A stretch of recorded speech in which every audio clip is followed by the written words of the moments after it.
Hello everybody and welcome back to Yalan app. In this video, I'm going to show you exactly how to update your inventory on your Shopify store. So if this is something that you want to be able to do, well then this video is going to be perfect for you. So what you're going to do firstly is to just go into Shopify and then log in into your Shopify store as you can see, and then now you should be taken to a page very similar to this.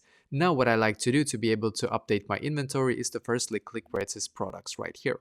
And in here, as you can see, if you have this one set to all, you will be able to view all your products that you currently have on your Shopify store right now. So let's take this one as an example, this test product right here. So let's say that I want to be able to update the inventory on this specific product. It's very easy. What I can do is to just scroll down in here. And if you have this one enabled right here where it says track quantity, you will be able to see this one right here available, as you can see. So in here, you can actually adjust it maybe just 4 as you can see. So we go from 2 products and now we actually have 4 products. So this means that when somebody is going to try to actually purchase more than 5 products on your store, they will not be able to do so because you have now actually updated inventory for this specific product.